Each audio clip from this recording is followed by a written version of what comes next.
الحمد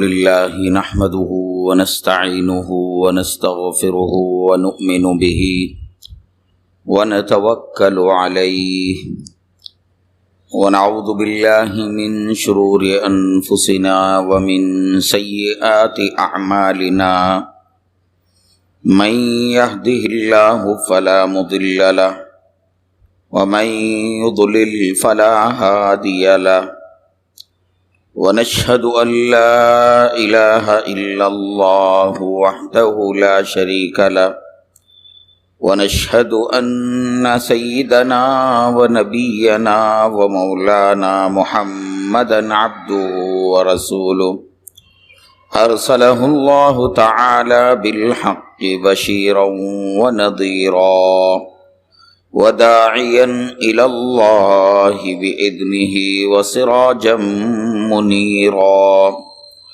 أما بعد فأعوذ بالله من الشيطان الرجيم بسم الله الرحمن الرحيم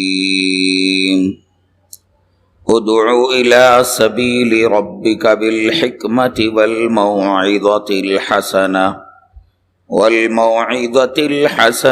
وجادلهم بالتي هي أحسن وقال سبحانه وتعالى في كلامه المجيد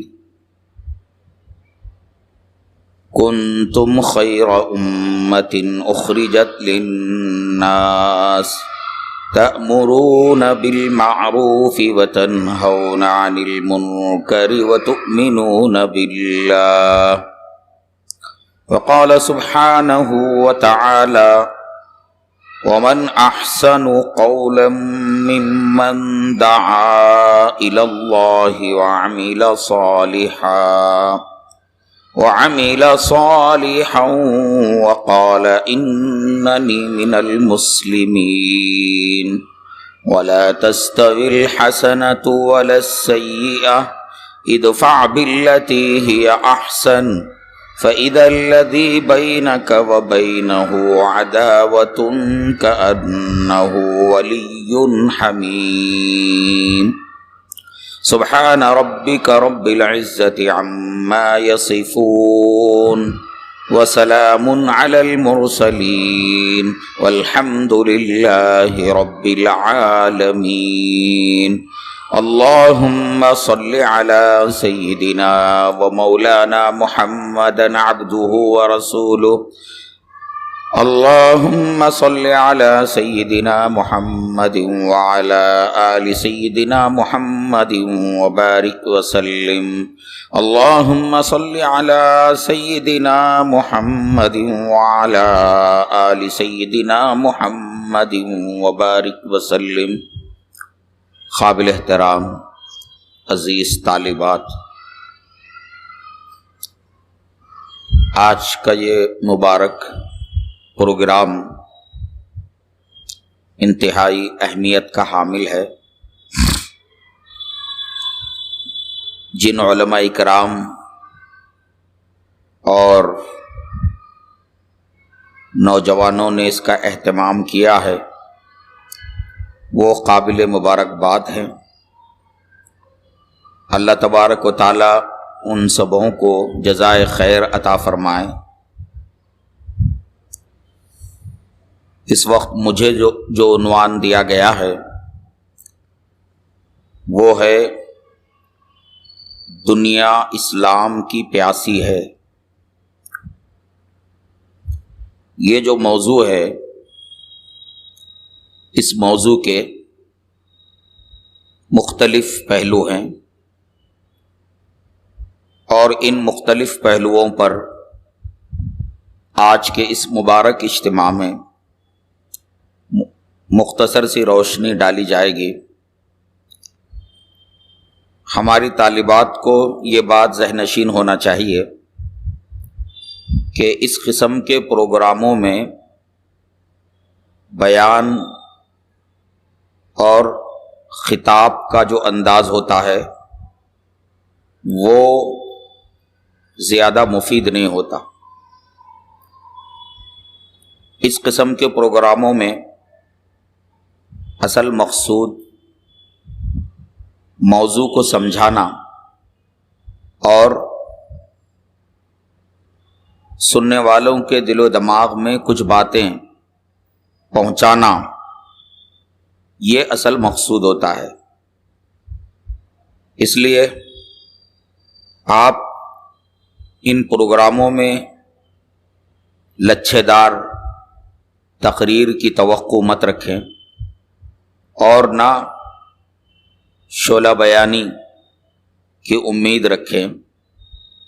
شعلہ بیانی اور انداز تخاطب کا زیر و بم اور اسلوب کے اندر بہت زیادہ متاثر کن انداز، یہ وقتی طور پر تو فائدہ دیتا ہے کہ کچھ ولولہ پیدا ہوتا ہوا نظر آتا ہے، لیکن وہ محض وقتی اور عارضی ہوتا ہے۔ چونکہ اس قسم کے پروگرام کا مقصد جو ہے ہماری عزیز طالبات کو مختلف موضوعات سے متعلق ان کو افہام و تفہیم کرنا، یہ اصل مقصود ہوتا ہے۔ تو اس لیے یہ ایک لیکچر کے انداز کی جو ہے نا گفتگو ہوگی، اور اس کے اندر کچھ باتیں جو ہے آپ کو پڑھ کے سنائی بھی جائیں گی۔ عزیز طالبات، خواتین بھی ہیں، خواتین اسلام بھی یہاں تشریف فرما ہیں۔ دیکھیے، اسلام، دنیا اسلام کی پیاسی ہے۔ اس کا ایک پہلو تو یہ ہے کہ دنیا اسلام کی اتنی پیاسی ہے کہ کائنات کے اندر مختلف ملکوں میں، دنیا بھر میں قبول اسلام کے واقعات تیزی کے ساتھ پیش آ رہے ہیں، اور یہ ایک حقیقت ہے، اور اس کا اندازہ قبول اسلام کے واقعات اور اسلام کی تیز رفتار اشاعت کو اگر آپ جانیں گے تو آپ کو یہ سمجھ میں آئے گا کہ واقعتاً دنیا اسلام کی پیاسی ہے۔ تبھی تو لوگ جو ہے دین حق کو قبول کرنے میں بہت تیز رفتاری کا مظاہرہ کر رہے ہیں۔ دنیا کے جو حصے اور جو ممالک سب سے زیادہ اسلام کے مخالف ہیں، یعنی جن ملکوں کے حکمران اور وہاں کا جو اہل اقتدار جو طبقہ ہے، وہ طبقہ جتنا زیادہ اسلام کے مخالف ہے، ان ملکوں میں اسلام کی اشاعت اتنی ہی تیز رفتاری کے ساتھ ہو رہی ہے۔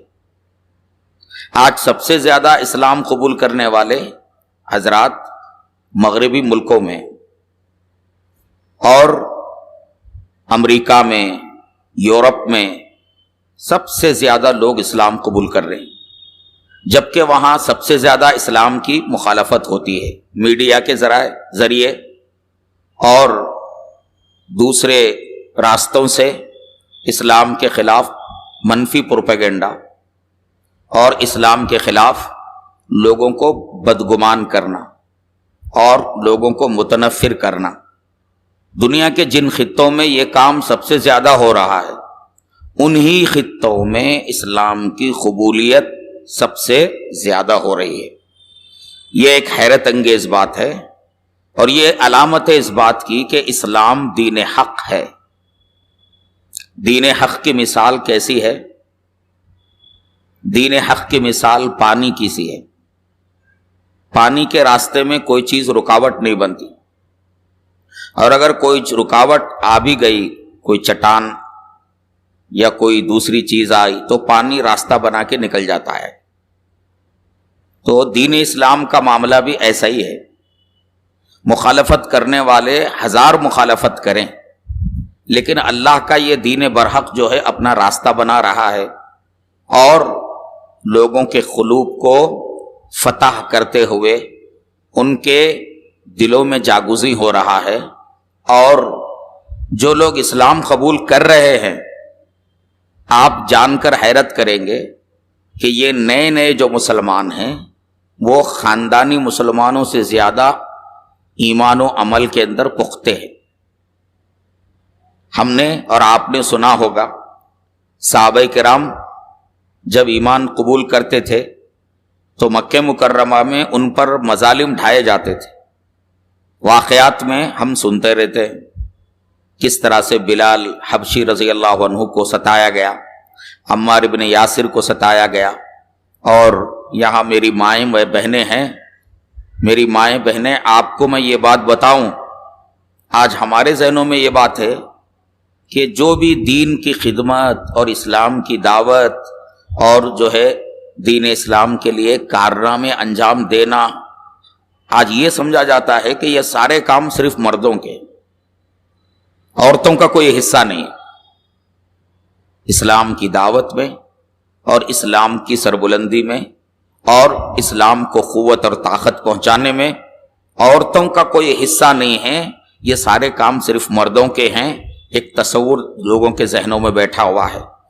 میری مائیں اور میری عزیز طالبات، میری اس بات سے آپ کو حوصلہ ملے گا، اور یہاں حوصلہ لے کر یہاں سے آپ جائیں کہ ہم یہ کہتے ہیں، عام طور پر ہمارا تاثر یہ ہے کہ دین کی سربلندی، اسلام کی اشاعت اور دعوت دین میں عورتوں کا، صنف نازک کا کوئی کردار نہیں ہے، اور انہیں بس جو ہے گھر کے اندر رہنا ہے، ہمارا یہ تصور ہے۔ لیکن آپ کو معلوم ہونا چاہیے اسلام کے لیے سب سے پہلے قربانی دینے والی وہ کوئی مرد نہیں تھا، وہ ایک خاتون تھی، وہ بھی عمر رسیدہ خاتون۔ سب سے پہلے اسلام کی خاطر کسی کا خون بہا ہے، یعنی نبی صلی اللہ علیہ وسلم، اسلام جب ہم کہتے ہیں نا تو اسلام کا اصل معنی تو یہ ہے کہ حضرت آدم سے لے کر آخری نبی تک ایک ہی دین ہے، وہ دین اسلام ہے۔ لیکن ہمارے معاشرے میں عیسائیت، یہودیت اور دیگر مذاہب آتے ہیں۔ حالانکہ عیسائی مذہب ہو، یہودی مذہب ہو، اللہ نے تورات انجیل کی شکل میں جو احکام نازل کیے وہ ایک اسلام ہی ہے، اس میں انہوں نے تحریف کر کے ایک الگ دین بنا لیا، توحید کو ختم کر دیا جو دین اسلام کا بنیادی عقیدہ ہے۔ تو حقیقی معنی میں دیکھا جائے تو اسلام جب ہم کہتے ہیں نا، حضرت آدم سے لے کر آخری نبی تک دین اسلام ایک ہی ہے۔ سارے انبیاء دین توحید لے کر آئے، سارے انبیاء ایک خدا کی عبادت کی تلقین کرتے رہے، سارے نبیوں نے شرک کی مخالفت کی، اور سارے انبیاء اکرام نے ایک اللہ کی عبادت کی جو ہے دعوت دی۔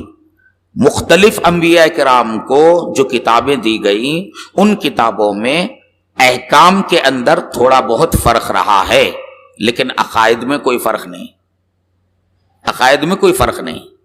تو اس اعتبار سے دیکھا جائے تو جب ہم دین اسلام کہتے ہیں تو دین اسلام انسانوں کا سب سے قدیم دین ہے۔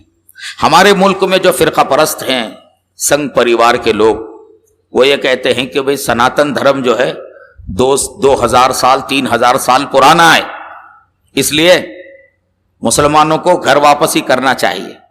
میں یہ کہتا ہوں گھر واپسی ہمیں نہیں کرنا ہے، مسلمانوں کو گھر واپسی ان کو کرنا ہے، ہمارے غیر مسلم بھائیوں کو۔ کیوں؟ اس لیے کہ یہ فرقہ پرست یہ کہتے ہیں کہ بھئی 3000 سال پرانا ہمارا مذہب ہے، 3000 سال آپ کا پرانا ہے، اور دین اسلام اس وقت سے ہے جب سے پہلا انسان اس روئے زمین پر اتارا گیا، ان کا نام حضرت آدم، اس وقت سے دین اسلام۔ اب کون پرانا مذہب ہوا اور کس کو گھر واپسی کرنی چاہیے؟ گھر واپسی موہن بھاگوت اور اس کے جو رفقا ہیں، جو اس ملک کے اندر غلط پروپیگنڈا کر رہے ہیں اور اسلام کے خلاف غیر ضروری جو ہے نا باتیں پھیلا رہے ہیں، آج ان کو گھر واپسی کرنے کی ضرورت ہے۔ اور ان کو ہم بتاتے ہیں کہ اے فرقہ پرستو، تمہارے آبا و اجداد اگر پیچھے جاؤ گے، کتنا پیچھے؟ ایک دم آدم علیہ السلام کے پاس جاؤ گے نا، تمہارے آبا و اجداد مسلمان تھے. تم کو یہاں اس ملک میں مسلمانوں سے یہ کہنے کی ضرورت نہیں ہے کہ گھر واپسی مسلمانوں کو کرنا چاہیے.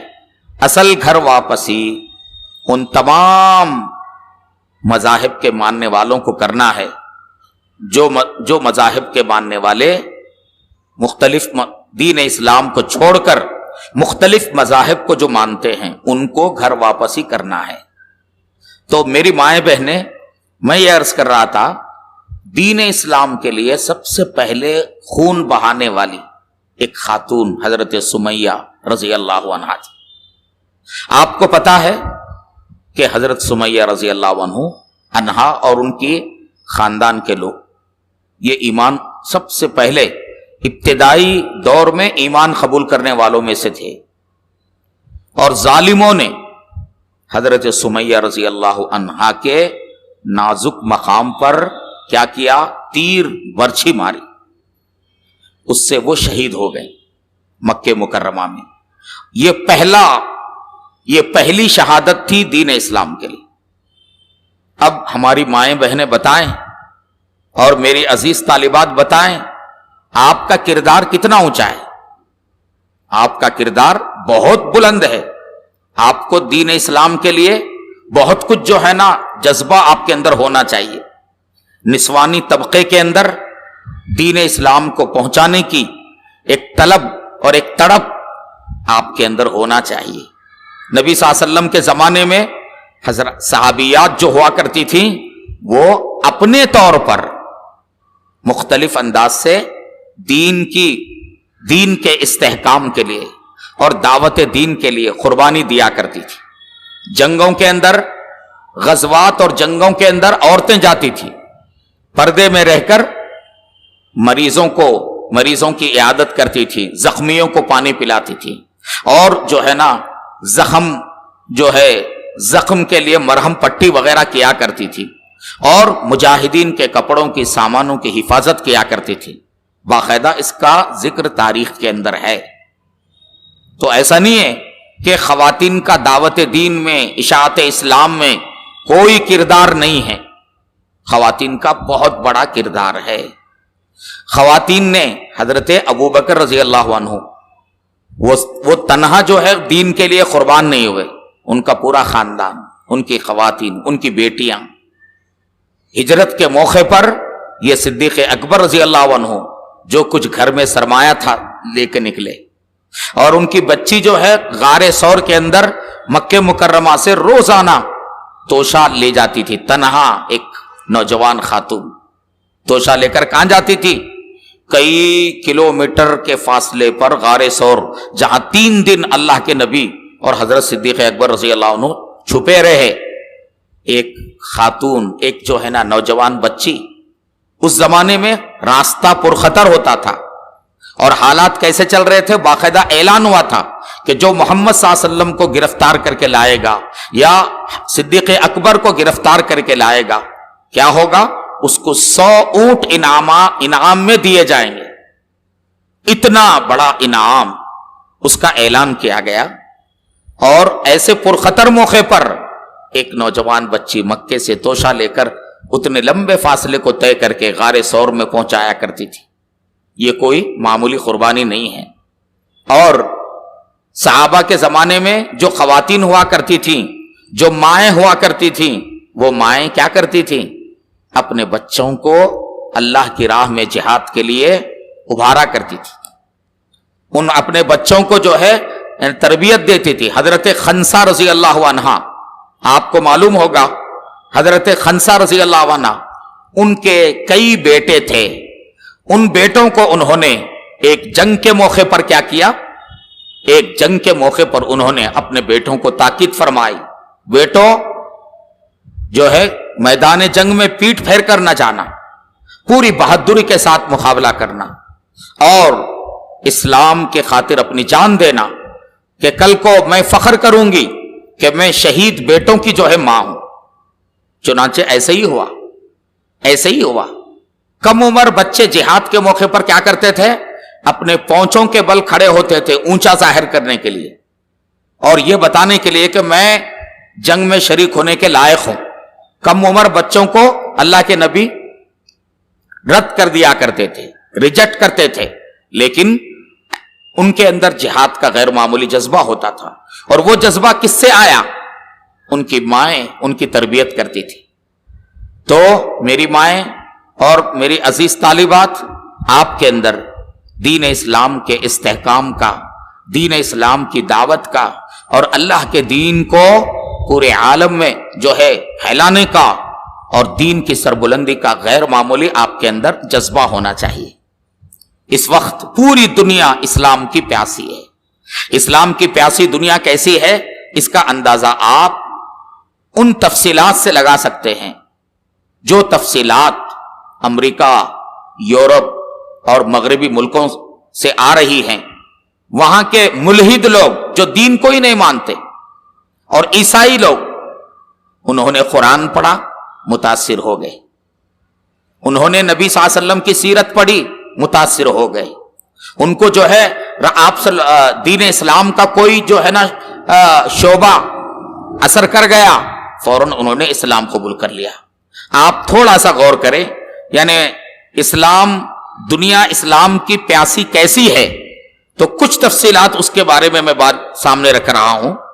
امریکہ، جہاں 11 ستمبر کے واقعے کے بعد اسلام دشمنی کی ایک لہر اٹھی اور جو اسلام اور مسلمانوں کا کٹر دشمن سمجھا جاتا ہے، ایسے امریکہ میں اسلام دیگر مذاہب کے بنسبت تیز رفتاری سے پھیل رہا ہے.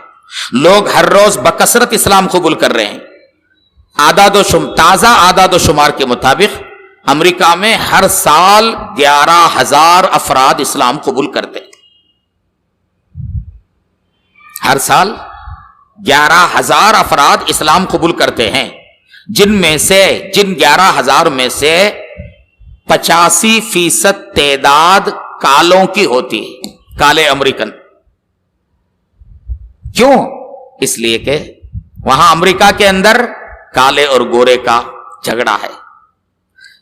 گورے کالوں سے نفرت کرتے ہیں. اور دین اسلام کیا کہتا ہے؟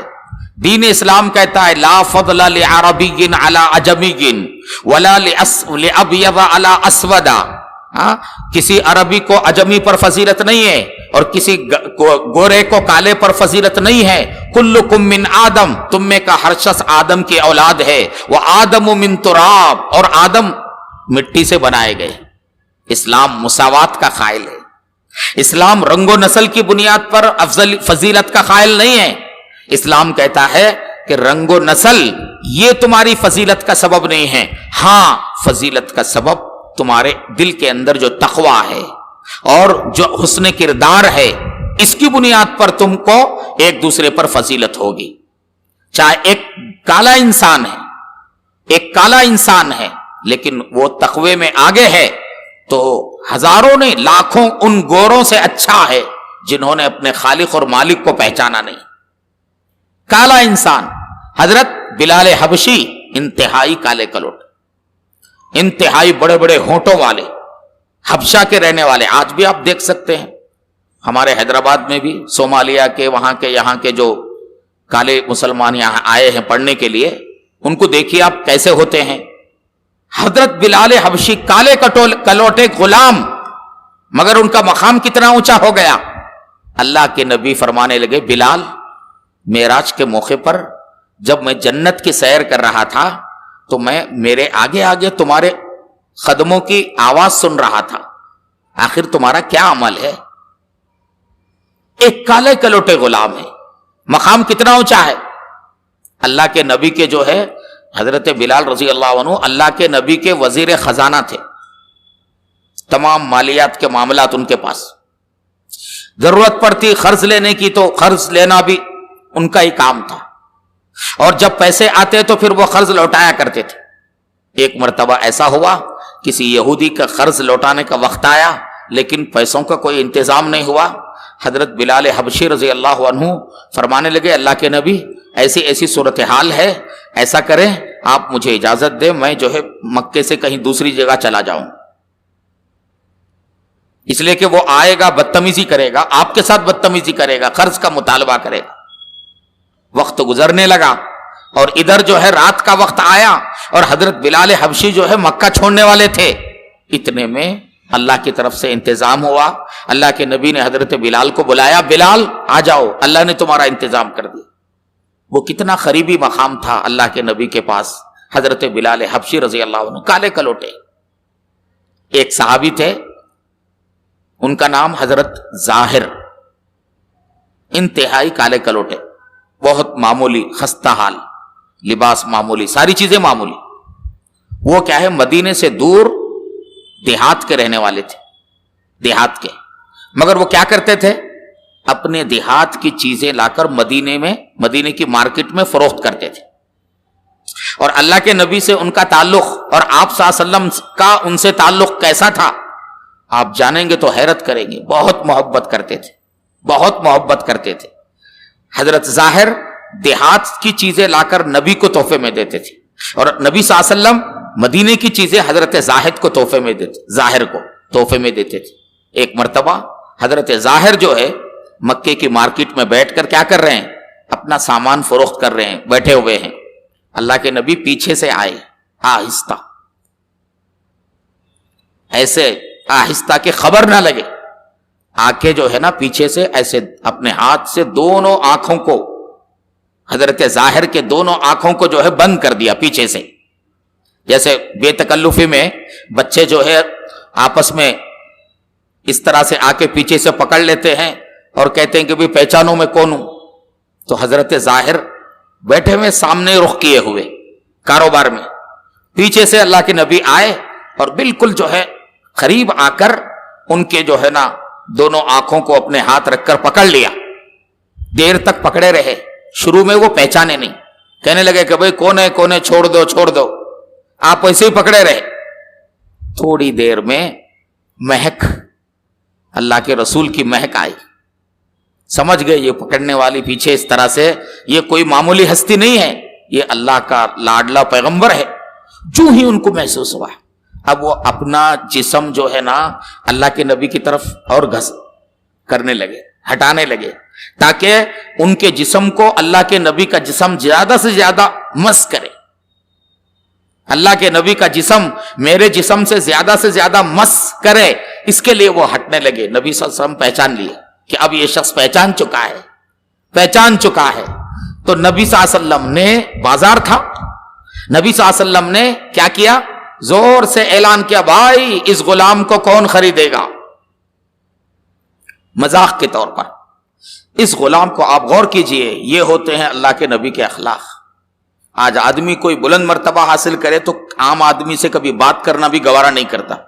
یہ اللہ کے نبی کے اخلاق دیکھیے کہ ایسے کالے کلوٹے، انتہائی معمولی، خستہ حال نظر آنے والے، جو ہی ان کو پتا چلا کہ مجھے یہ پہچان چکا ہے تو آپ نے فرمایا، زور سے اعلان کیا، بھائی یہ غلام، اس غلام کو کون خریدے گا، اس غلام کو کون خریدے گا.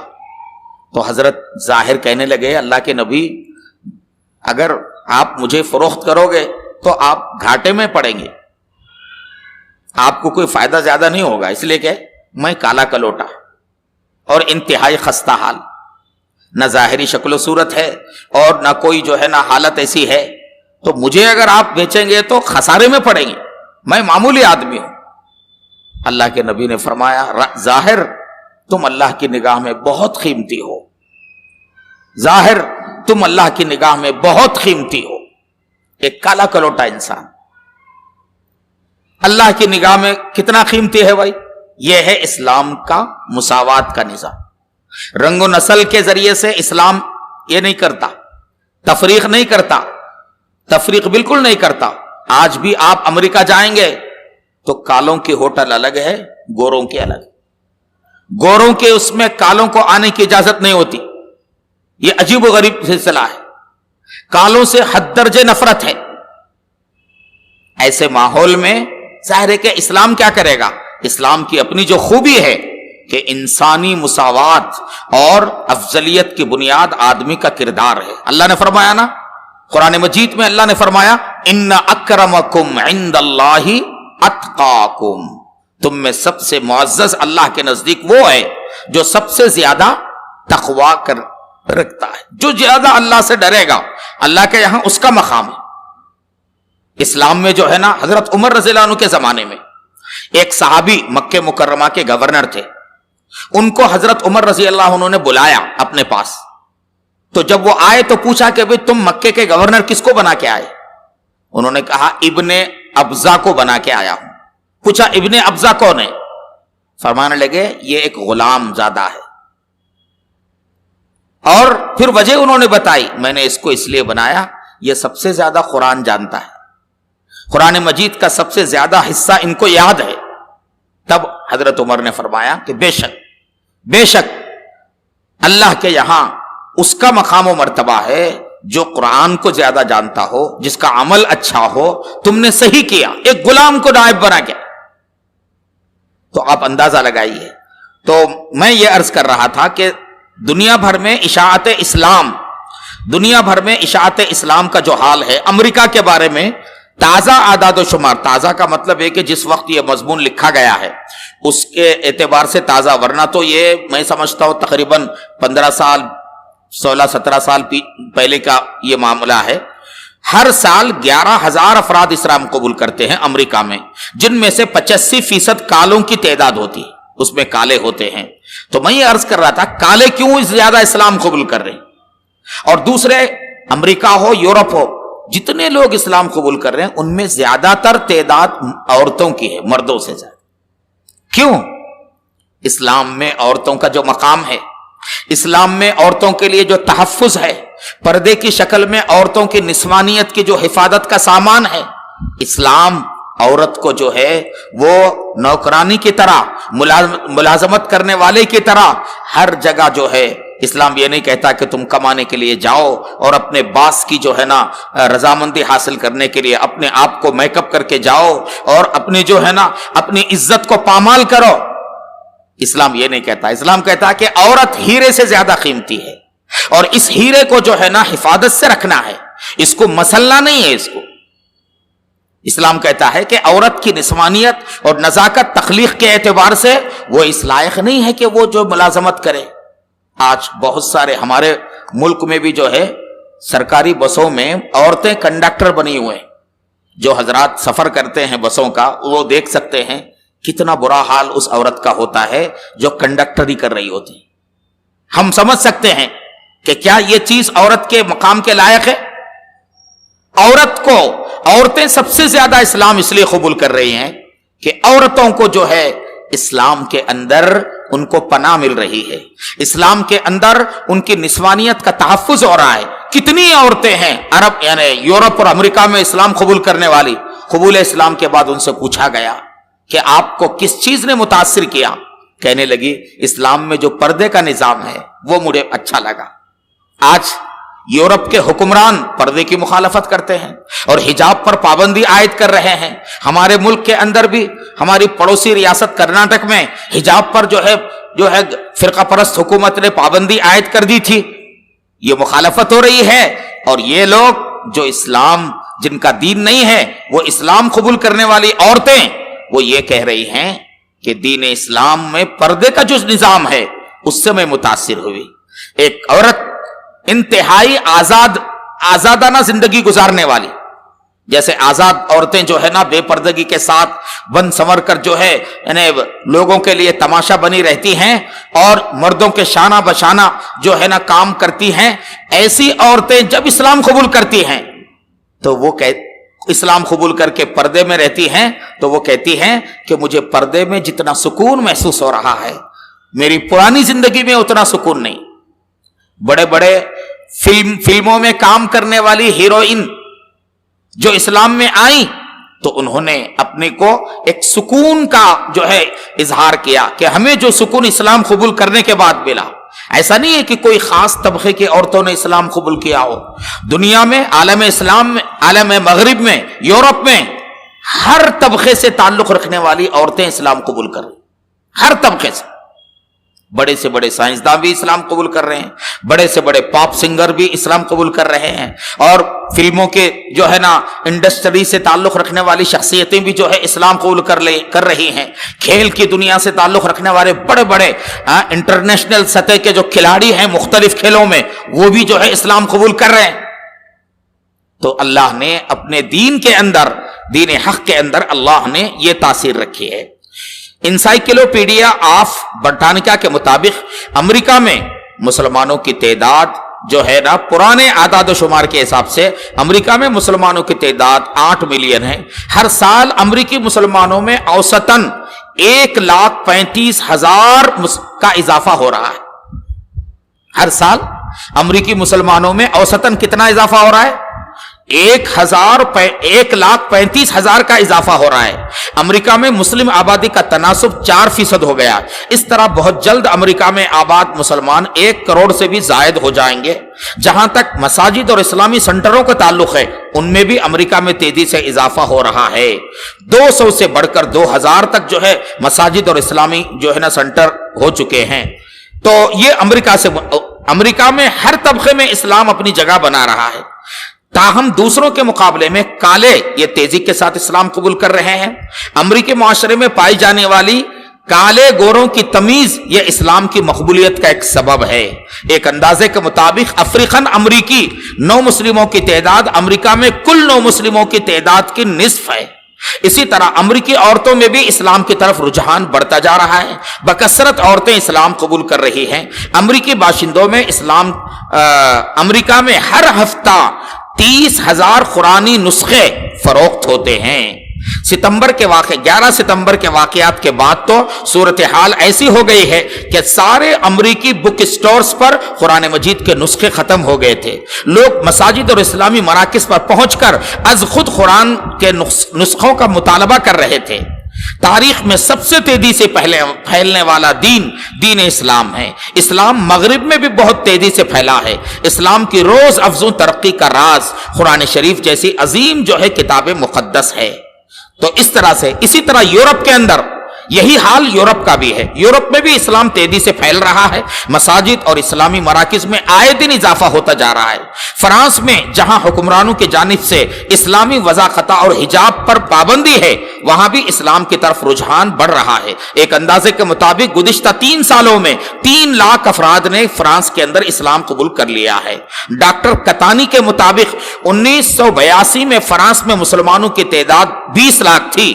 اس حساب سے 1999 میں 30 لاکھ سے متجاوز ہو گئی۔ پورے فرانس میں مسجدوں کی تعداد 200 بتائی جاتی ہے، اور اب اس وقت جو ہے وہ لاکھوں میں اضافہ ہو چکا ہے۔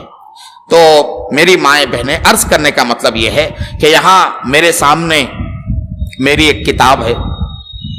اس کتاب کا نام ہے دعوت دین، اہمیت اور طریقہ کار۔ اس کتاب میں سے یہ میں پڑھ کے سنا رہا ہوں۔ یہ کتاب آپ کو نیٹ پہ ملے گی۔ نیٹ پہ یہ کتاب ہے دعوت دین، اہمیت اور طریقہ کار۔ اس کے اندر بہت کچھ تفصیلات ہیں۔ غیر مسلموں میں دعوت کیسے دینا ہے، اور خواتین جو ہے کیسے دعوت دے سکتے ہیں، اور وہ کون سے اسباب ہیں کہ جو قبول اسلام کا سبب بنتے ہیں۔ قبول اسلام کا سبب بننے والے اسباب کیا کیا ہیں، اور کن چیزوں کی وجہ سے عام طور پر اسلام قبول کرنے والے کن چیزوں سے زیادہ متاثر ہوتے ہیں۔ تو ایک مضمون اس کے اندر جو ہے، ایک مضمون اس کتاب کے اندر قبول اسلام کے اسباب سے متعلق ہے۔ دنیا بھر میں اسلام کی جو پیاس جو ہے بڑھ رہی ہے، اسلام کی پیاس جو بڑھ رہی ہے، میری مائیں بہنیں، اسلام کی اس پیاس کے بڑھنے کے پیچھے جو اسباب کار فرما ہیں، ان کو جاننا بھی ہمارے لیے انتہائی ضروری ہے۔ آپ اگر ان کو جانیں گے تو انشاءاللہ ثم انشاءاللہ آپ کو اندازہ ہوگا کہ کون سی چیزیں اسلام کی زیادہ جو ہے اثر انداز ہو رہی ہیں۔ میں نے اس سلسلے میں ایک مضمون ہے ہماری کتاب کے اندر، دعوت دین، اہمیت اور طریقہ کار میں ایک مضمون ہے اسلام میں کشش کے اسباب۔ نو مسلموں کے تاثرات کی روشنی میں اسلام میں کشش کے اسباب کیا ہیں۔ ایک جگہ جو ہے نا اس میں ہے کہ اسلام میں کشش کے اسباب میں سے ایک سبب جو ہے اسلام کا عقیدہ توحید ہے۔ یہ بہت جلد کیا کرتا ہے، غیر مسلموں کو متاثر کرتا ہے۔ محمد عبداللہ یہ امریکن شاعر تھے اور بہت بڑے صحافی تھے. انہوں نے عیسائیت میں اطمینان نہ پا کر اسلام قبول کر لیا، اور یہ اسلام کے بارے میں اپنے تاثرات کا اظہار کرتے ہوئے کہتے ہیں کئی ایک عوامل ہیں جنہوں نے اسلام کی طرف راغب کیا، کچھ ظاہری ہیں اور کچھ باطنی ہیں. ان میں بہت سے وہ ہیں جن کا میں الفاظ میں اظہار نہیں کر سکتا. جس چیز نے مجھے سب سے زیادہ متاثر کیا وہ اسلام کا عقیدہ توحید ہے اور عقیدہ توحید کی سادگی ہے. اس عقیدے میں کوئی معمہ اور کوئی جو ہے نہ سمجھنے والی پیچیدہ چیز نہیں ہے جیسے جو ہے عیسائیوں کے پاس ہے. عیسائی کیا کہتے ہیں؟ عیسائی کہتے ہیں کہ 3 خدا ہیں. جب ان سے کہا جاتا ہے کہ بھئی ہر مذہب میں توحید کی تعلیم دی گئی ہے اور آپ 3 خدا کی بات کرتے ہو، تو وہ کیا کہتے ہیں؟ اس کے جواب میں یہ کہتے ہیں کہ 3 ایک ہے اور 1 3 ہے. 3 کو 1 سمجھنا اور 1 کو 3 قرار دینا، یہ ایک ایسا پیچیدہ جو ہے فلسفہ ہے کہ کسی کو جو ہے یہ سمجھ میں نہیں آ سکتا. تو یہ محمد عبداللہ یہ کہہ رہے ہیں کہ مجھے اسلام کا عقیدہ توحید کی سادگی مجھے جو ہے متاثر کرتی رہی اور میں نے اس کی وجہ سے اسلام قبول کر لیا. اور کہتے ہیں کہ ایمان کا اصل سرچشمہ اللہ کی کائنات میں غور و فکر ہے. کائنات میں پایا جانے والا بے مثال نظام آدمی کو خدائے واحد پر ایمان لانے پر مجبور کرتا ہے. اسی طرح سے ایک لیڈی ہے، ان کا نام اسلامی نام جو ہے مریم ہاد ہے. وہ عیسائی گھرانے میں پرورش پائی اور انگریزی کے صحافی تھی. اس نے عیسائیت سے عدم اطمینان اور اسلام میں اپنے دیرینہ جو ہے سوالات کے جوابات کو پانے کے بعد قبول اسلام کا اس نے اعلان کیا تھا. وہ اسلام کے بارے میں کہتی ہیں کہ میں نے اسلام میں جسم اور روح کے درمیان غیر معمولی توازن میں نے دیکھا ہے. دیگر مذاہب یا تو روح کو اتنا زیادہ اہمیت دیتے ہیں کہ جسم کو نظر انداز کرتے ہیں، یا پھر جسمانی جو ہے تقاضوں کو اتنا اہمیت دیتے ہیں کہ وہاں روحانی تقاضے نظر انداز ہوتے ہیں. اسلام کے اندر جسم اور روح کے درمیان جو ہے توازن پایا جاتا ہے. اسلام سے وابستگی کے بعد مجھے اس حقیقت کا علم ہوا کہ روح کی طرح ہم پر اپنے جسم کا بھی حق ہے، اور یہ کہ اسلام کی نظر میں انسان کی جسمانی ضروریات فطرت انسانی میں جس طرح داخل ہیں، جن کی جائز تکمیل ضروری ہے، اسی طرح فطری تقاضوں کو برے اور گندے قرار نہیں دیا جا سکتا. ایک انسان کے فطری اور طاقتور ڈگر پر زندگی گزارنے کے لیے روحانیت کے ساتھ ساتھ جسمانی تقاضوں کی تکمیل بھی ضروری ہے. ایک اور خاتون ہے، ایک اور جو ہے اسلام قبول کرنے والا بندہ ہے. وہ جو ہے اسلام قبول کرنے کے بعد کہتا ہے کہ اسلام میں جو بات مجھے سب سے زیادہ بھلی اچھی لگی وہ یہ کہ اسلام دیگر آسمانی مذاہب کی اصلیت کو تسلیم کرتا ہے اور اس بات کا اعتراف کرتا ہے کہ یہ مذاہب ہر طرح کی تحریف کے باوجود یہ سارے مذاہب آسمانی مذاہب ہیں. اسلام کا موقف عیسائیت کی طرح جو ہے یعنی مخالفت والا موقف نہیں ہے. ایک مغربی نوجوان جس نے اسلام قبول کیا، اسلام قبول کر کے وہ کہتا ہے کہ اسلام کا جو امتیاز سب سے زیادہ میرے لیے کشش کا باعث ہوا وہ اسلام کا عملی پہلو ہے. اسلام میں ہر چیز کا ایک نظام اور قانون ہے. اسی طرح لوگوں پر جو ہے عائد کیے جانے والے مذہبی احکام کے اخلاقی مقاصد ہیں. اسلام کے تمام احکام فرد کو معقول طریقے اخلاق اور روحانی اعتبار سے منظم کرنا چاہتے ہیں، اور اس کی وجہ سے مجھے جو ہے بہت زیادہ اس کا اثر ہوا. ایک شخص ہے علی یول، ڈنمارک سے تعلق رکھتا ہے. اسلام قبول کرنے کے بعد وہ کہتا ہے کہ مجھے جس چیز نے اسلام کی طرف کھینچا وہ اسلام اور مساجد کی سادگی ہے. جب میں نے استنبول، دمشق، بیت المقدس، قاہرہ اور الجزائر کی مختلف مساجد کا مشاہدہ کیا تو مجھے اس بات کا شدت سے احساس ہوا کہ اسلام انسانیت کی بلندی کے لیے کسی دوسری چیز کا محتاج نہیں بنایا. مساجد کی سادگی سے اندازہ ہوا کہ دیگر مذاہب کی عبادت گاہوں کی طرح نہ یہاں نقش و نگاری ہے، نہ تصاویر اور مجسمے ہیں، اور نہ ہی جو ہے ترانے اور موسیقی ہے. مسجد جو ہے ایک پرسکون جگہ کا نام ہے. ایک اور شخص ہے اسلام قبول کرنے کے بعد فرانس کا ایک جو ہے انگریز کہتا ہے مذہب اسلام میں نماز اور عبادت کی بنیادی روحانی اور جسمانی مذہب اسلام میں نماز اور عبادات کی بنیاد روحانی اور جسمانی پاکیزگی پر رکھی گئی ہے، اور یہ اسلام کی اہم ترین خصوصیت ہے. نماز سے پہلے وضو میں پانی کا استعمال جسم اور عقل میں ایک طرح سے تازگی پیدا کرتا ہے. ایک مسلمان کے 5 مرتبہ نماز ادا کرنے کا مطلب یہ ہے